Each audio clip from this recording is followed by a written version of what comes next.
¿Qué harías si hoy mismo recibieras una fecha de caducidad exacta? No hablo de una suposición filosófica para debatir en un café.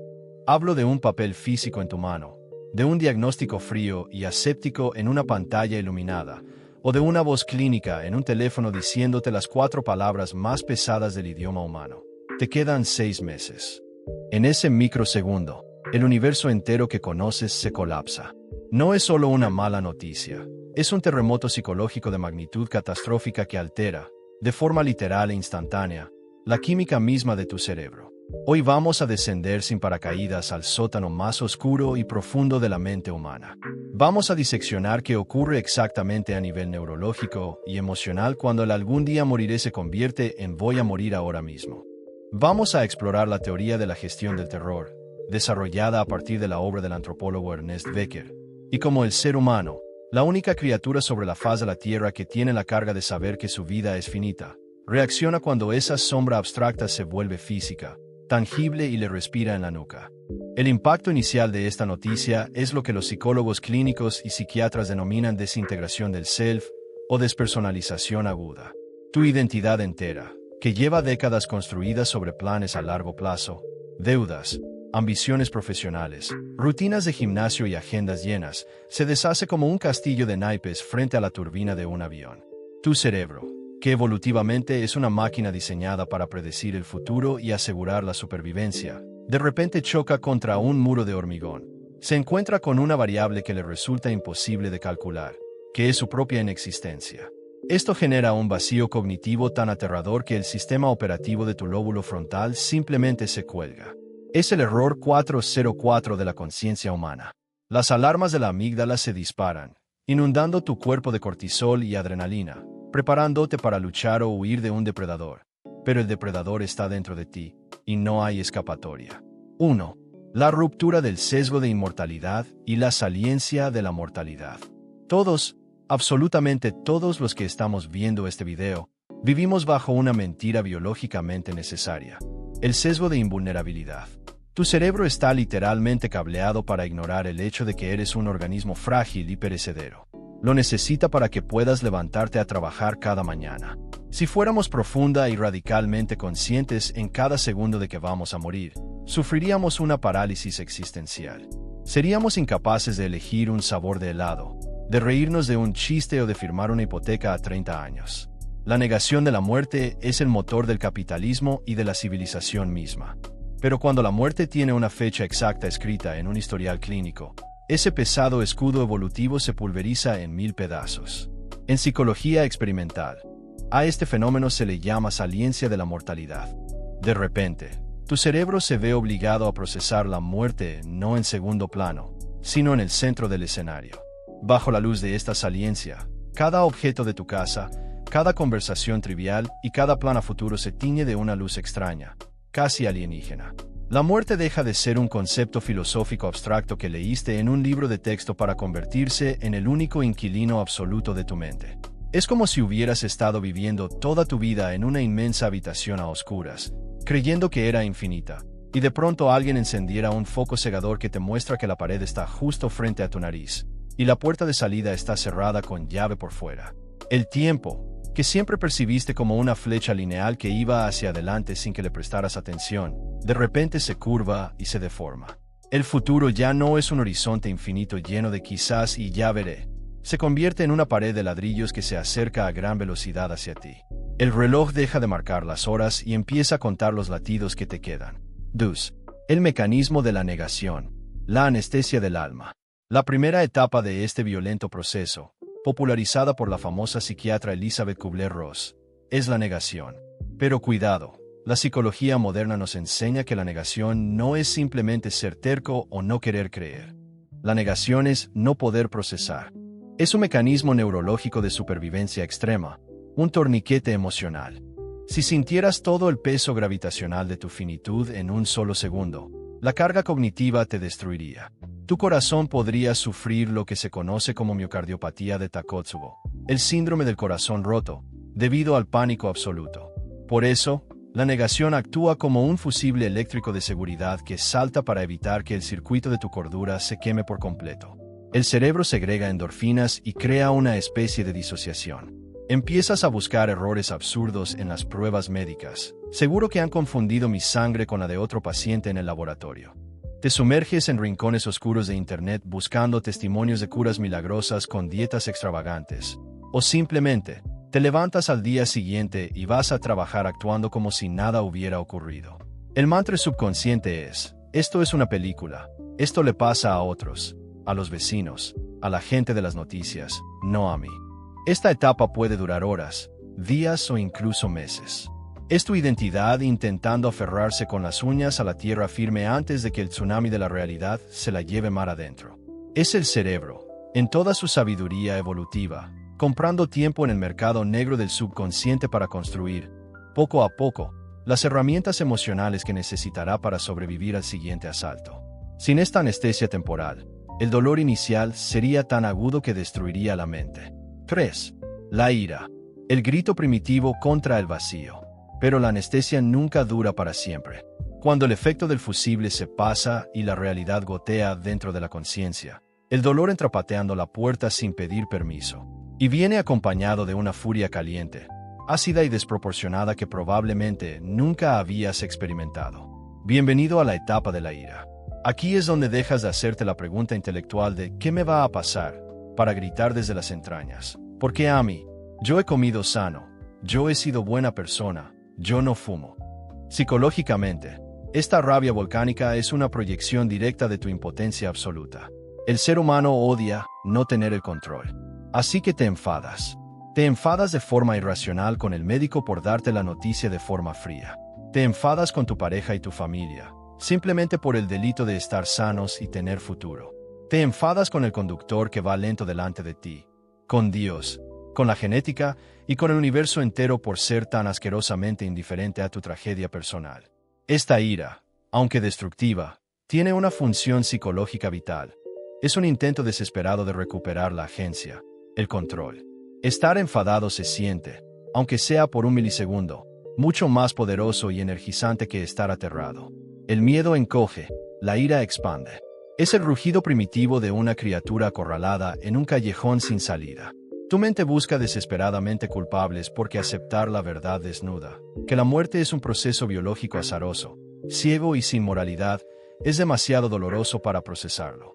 Quieres un enemigo físico a que poder golpear, alguien a quien responsabilizar de que tu luz esté apagando mientras, al otro lado de la ventana, el resto del mundo sigue girando, comprando pan y riendo como si nada importara. 4. El regateo. Negociando con el verdugo invisible. Después de que el fuego de la ira consume toda tu energía, llega el susurro frío e irracional del regateo.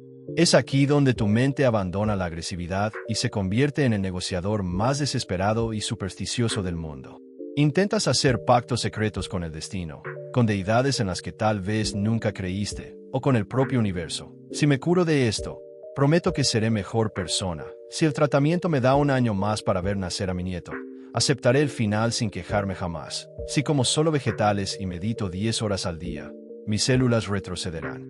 En psicología cognitiva, esto se conoce como el mecanismo de control ilusorio. Nos remonta al pensamiento mágico de nuestra infancia. Tu cerebro prefiere infinitamente creer que puede influir en la biología de la muerte mediante su comportamiento moral o sus rituales, antes que aceptar la terrorífica realidad de que no tiene ninguna jurisdicción sobre el reloj biológico. Es una etapa extraña, llena de rituales privados, promesas silenciosas en la madrugada y una esperanza sumamente frágil. Básicamente, estás intentando sobornar al destino, comprando tiempo con una moneda, tu comportamiento, tus promesas, que en el mercado de la biología ya no tienen ningún valor. Es una lucha mágica contra la realidad física celular. Es la última y agotadora resistencia del ego antes de que la inmensa gravedad de la situación te hunda irremediablemente en el asiento. 5. La depresión. El valle de las sombras, reactiva y preparatoria. Pero la realidad siempre gana. El regateo siempre falla. Los pactos imaginarios no detienen el avance del calendario. Y es ahí, cuando la última gota de esperanza mágica se evapora, cuando caes en el abismo más profundo y oscuro del proceso, la depresión.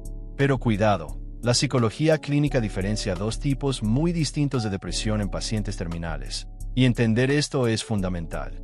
Primero golpea la depresión reactiva. Lloras por lo que ya has perdido en el presente. La pérdida de tu identidad profesional porque ya no puedes trabajar. La pérdida de tu autonomía porque necesitas ayuda para vestirte. La alteración grotesca de tu cuerpo por la enfermedad o los tratamientos. El abandono de tu rol social. Es el duelo por el yo que eras ayer. Y luego, mucho más profunda y silenciosa, llega la depresión preparatoria. Aquí no lloras por el pasado, lloras por el futuro que te están robando. Lloras por todas las navidades en las que no estarás, por los abrazos que no darás, por el mundo que seguirá existiendo sin tu mirada. Sientes un cansancio existencial, un plomo en los huesos que ninguna cantidad de horas de sueño puede curar. Psicológicamente, lo que está ocurriendo es que estás soltando lastre. Tu mente, bajo una carga insoportable, está aceptando que la batalla por la supervivencia física ha terminado y entra en una fase de ahorro de energía para prepararse para el desapego final. Es un valle de sombras brutal, pero absolutamente necesario. Te aíslas de tus amigos y familiares no porque no los quieras, sino porque el mundo exterior, con su ruido, su prisa por el dinero y sus problemas triviales, ya no resuena con tu nueva frecuencia interna. Estás, literalmente, empezando a decir adiós al mundo material. 6. La aceptación, el milagro de la rendición cognitiva. Y entonces, tras atravesar el fuego, la ira y la más absoluta oscuridad, ocurre algo que roza lo milagroso en la psique humana. El cerebro, completamente agotado de luchar contra lo inevitable, de negociar en vano y de llorar el futuro, finalmente se rinde. Pero escúchame bien, no es una rendición de derrota, cobardía o fracaso, es una rendición de aceptación. Psicológicamente y filosóficamente, este es considerado el estado más elevado de la conciencia humana. Es el momento exacto en que dejas de mirar el reloj con pánico y amargura, para empezar a mirar el paisaje que te rodea con un asombro renovado. La muerte, en tu mapa mental, deja de ser un ladrón violento que viene a robarte en la noche, y se transforma en una presencia constante que, paradójicamente, le otorga un valor incalculable a cada segundo que te queda. De repente, el acto de tomarte un café por la mañana deja de ser una rutina automática para despertar e ir a trabajar. Se convierte en una sinfonía compleja de temperatura, aroma y sabor. El roce de la mano de la persona que amas en la sábana es un tesoro de proporciones cósmicas. Tu cerebro, al enfrentarse al límite final, realiza una limpieza extrema. Ha filtrado todo el ruido blanco de la sociedad humana, la preocupación por el dinero, el estatus social, los likes en redes sociales, el estrés laboral, las opiniones ajenas, para quedarse única y exclusivamente con la señal pura del presente absoluto. Es exactamente lo que el filósofo alemán Martin Heidegger describía con su concepto del ser para la muerte. Se insultó de la idea de que solo cuando somos radical y profundamente conscientes de que nuestro fin es inminente y seguro, es cuando despertamos de la hipnosis colectiva y empezamos a vivir y a ser auténticamente nosotros mismos. 7. El fenómeno de la claridad del horizonte y el presente radical. Saber empíricamente que vas a morir reorganiza tu arquitectura mental y tus prioridades con una velocidad brutal y despiadada. La psicología en el ámbito de los cuidados paliativos llama a esto el cambio de perspectiva vital, basado en la teoría de la selectividad socioemocional. Dejas de pedir perdón por existir. Dejas de pedir permiso para ser tú mismo. Paradójicamente, en el mismísimo umbral de la muerte, mucha gente relata empezar a sentir que están viviendo de verdad por primera vez en toda su existencia. El tiempo, psicológicamente hablando, se expande. Cada minuto parece durar una hora porque tu cerebro ha dejado de proyectarse hacia el mañana. Estás en un estado de presencia radical. Como ya no hay un futuro lejano donde proyectar tus ansiedades, ni te importa el pasado donde lamentar tus errores o fracasos, la mente se ve obligada a anclarse violentamente en el aquí y ahora. La resolución visual y emocional de tu vida pasa de estar en 4K a 8K deslumbrante. Los pacientes relatan cómo empiezan a sentir el peso físico del aire en sus pulmones como un regalo. Ven los matices microscópicos de los colores en las hojas de los árboles a través de la ventana del hospital. Escuchan los armónicos y las inflexiones en las voces de sus seres queridos como si fuera la primera vez que oyen música. Es un estado de vigilia aguda, donde la vida brilla con más fuerza justo antes de apagarse, como una supernova emocional. 8. La trascendencia del ego, el último paso antes del fin.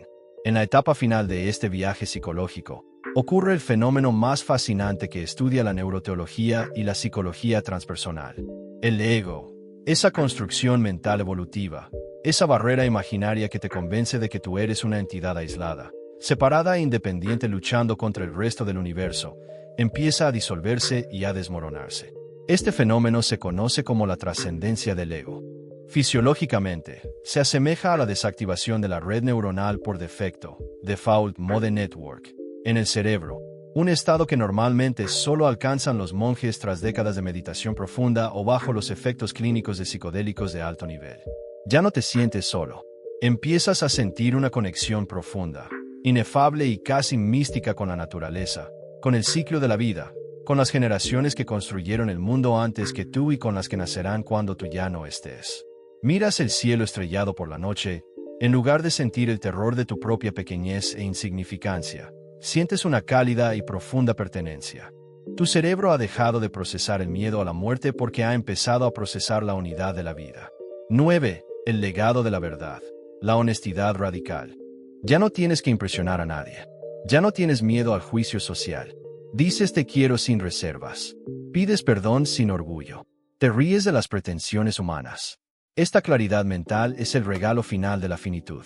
Tu mente se limpia de máscaras y te quedas con tu esencia más pura. Hoy hemos recorrido el camino que todos tendremos que transitar. Pero el mensaje no es de tristeza, sino de urgencia vital. No necesitas un diagnóstico para empezar a vivir con esta claridad.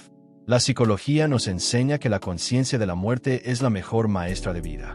Porque solo cuando aceptamos que el tiempo es finito, empezamos a tratarlo como el tesoro que realmente es.